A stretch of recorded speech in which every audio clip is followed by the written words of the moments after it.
Buddies! Hey, it's Concert Buddy. I wish I was joining you under better circumstances, but our quality crisis in the record collecting hobby continues. And I've gotten some new records lately that have just been piss poor quality. So much so that I had to don an oven mitt for all the hot takes that are coming. Grab your fire extinguishers, buddies, and I'm going to get the flamethrower coming at you now.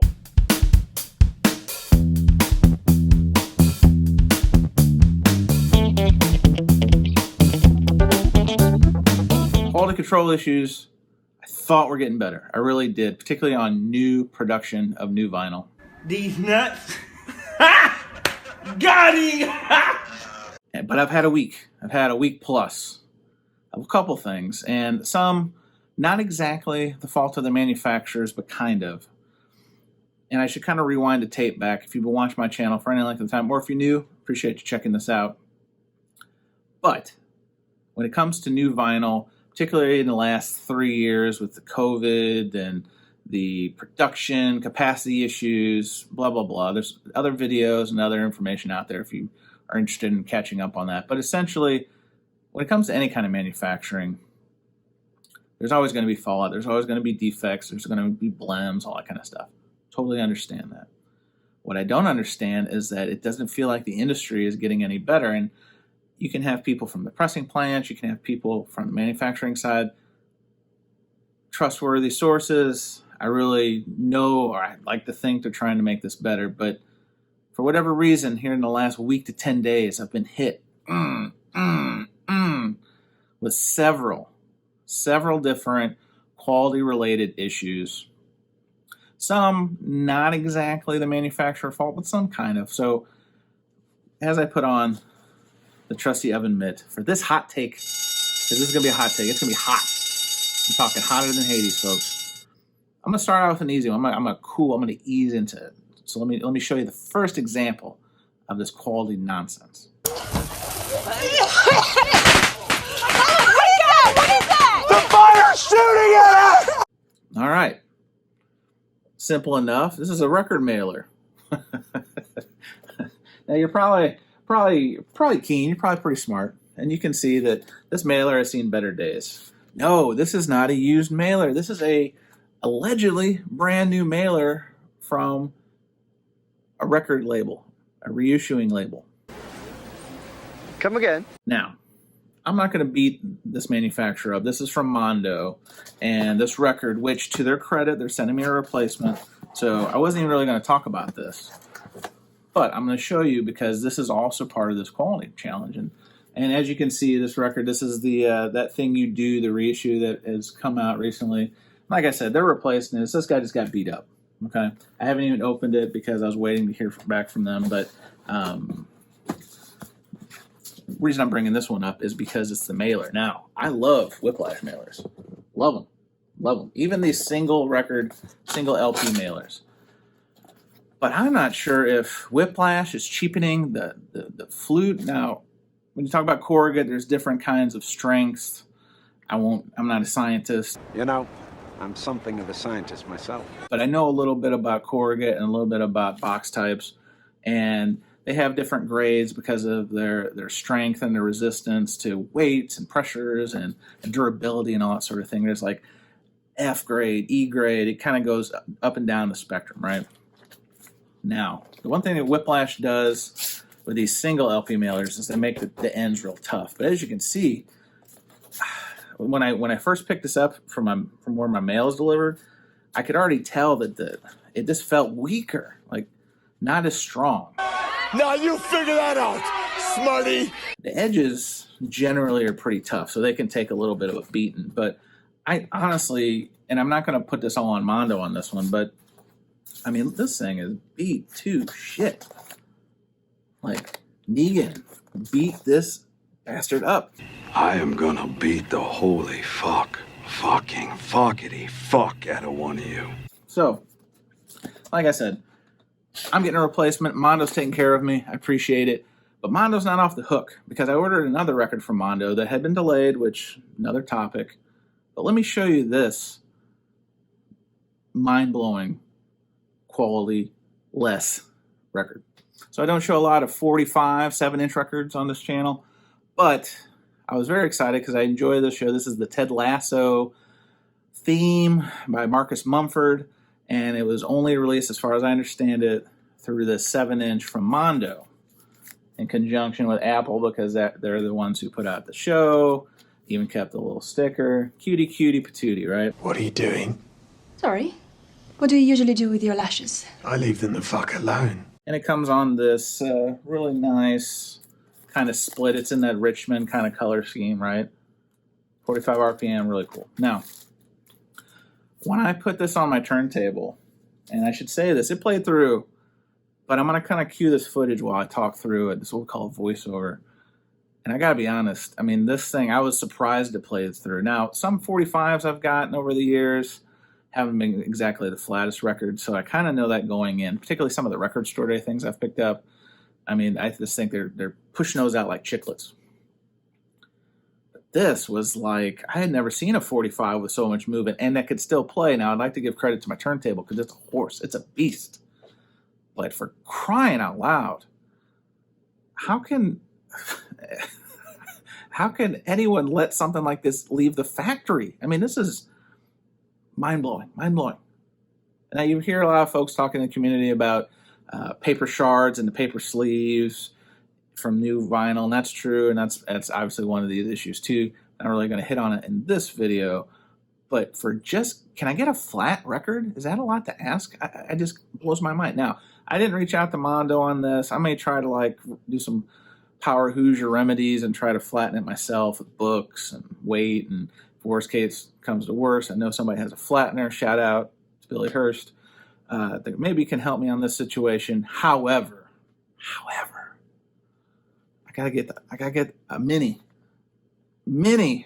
hot take situation, because I didn't reach out to Mondo on this because this is sold out, and I'm almost positive that it's going to be worthless to me reach out and ask for a replacement. Now, manufacturers are supposed to keep a little bit of inventory held back for damages, replacements, lost shipments, etc. But I've run into several of these cases where I bought something that's sold out, a color variant, limited edition record, etc., and then I get the, oops, sorry, we don't have one to send you. So we've just been doing the best we can. I'm not even going to try on this one because, again, Mondo's making it right on that other record I just showed. But come on, man. Come on, man. Come on, man. About the RTI pressing plant for a second. And Mobile Fidelity, controversial label in and of itself of late, they use RTI exclusively as they're standing up their own pressing plant in, I think, Northern California. Still not operational. Another topic for another day. So I ordered the Hotel California One Step, the promoted, marketed, communicated, best we've ever done it, best we can do it. Has DSD in it. It's, I'm not going to get into the recipe of this, but the record sounds pretty good. I'll lead off with that. I'll be positive. I'll lead off with that. What's not something to be positive about is when I open this thing. And I think several people, Harry's Music Room, I think, commented on this when I was watching reviews about when people are getting this record. My disc one came with a little seam split. Little seam split. Okay, not a big deal. However, at this price point, 125, expectations are high. I always say this. Higher price, higher product, higher expectation, right? So, not great. I probably could have lived with this. What I couldn't have lived with is the other piece of this puzzle, and that is the box. The box that came in. Now, these are numbered. And I'm going to show this. This is the inside of the box. This is open. Lid is on the other side. Hopefully the camera can pick up on that, because this is the part, and this is actually, I'm going to fast forward a little bit in this story. This is the replacement. I wrote them because this box was bowed. My original box was bowed. As soon as I broke the shrink, it was bowed. So I wrote them and I said, hey, I've got a problem with this box, and I've got a problem with that LP1 seam split. Got right back to me. Customer service at Music Direct, who I ordered these from. I pre-ordered them years ago. I mean, we're talking 2 years ago. Finally got them. But the Boeing on this box, and again, this is the replacement. This is what they sent me to do better. Look at this shit. Now, I don't know how much the camera's going to pick up on this, but for Jiminy Christmas, this is supposed to be a top-tier product. You've got the illusions of value. You've got some gold foil here. You've got kind of this matte finish, one-step pressing. Like, this is like their signature, their Cadillac series of records. And the flippin' box is straight up dog shit. I'm just going to say, this is hot trash. Now, I know a lot of people were upset with DSD and all that stuff, and I had my own take on that as well. But I'm still a consumer. I've tried to look past that because I do think it's really about how it sounds. So I'm not even worried about that. And these records sound pretty good. However, when you got a premium product at a premium price, you have a premium expectation. Remember that one. I need to trademark that. This is not my premium expectation was I don't want a box that's bowed. And this is straight up gorilla dog shit, if there is such a thing. I mean, give me a break. This is not acceptable. I mean, now I've seen people, and I've talked with, shout out Brian Glick if you're watching this. People are taking saran wrap and trying to do home remedies to fix this shit. This is brand new records, folks. Come on, man. Come on, man. Crazy, but that's not the only RTI nonsense I got to talk to you about, sadly. Normally, I'd be showing this record as, hey, I got a new vinyl find. This is a great recording. I love Lee Morgan. This is the Infinity album that I guess had been lost to time, and the recordings came back out. I'm not going to go into the story of the record because that's not what we're here to talk about. Jacket's great. It's nice and tough. I think it's a Stoughton. It's high gloss. Now, obviously, I've got mine in a nice vinyl storage solution of sleeves, cheap plug, codes to save you money down below in the show notes. But when I put this record on, and I've bought several of these Tone Poets. This is from the Tone Poet series. I've bought several of these. No issues. Again, RTI, a world-renowned pressing plant. But when I put this one on, and I ordered this from Amazon, and I'm working with them on a return. Spoiler alert. When I put this one on, I mean, surf's up, buddies. Hang 10 for crying out loud. Again, my turntable's a tank.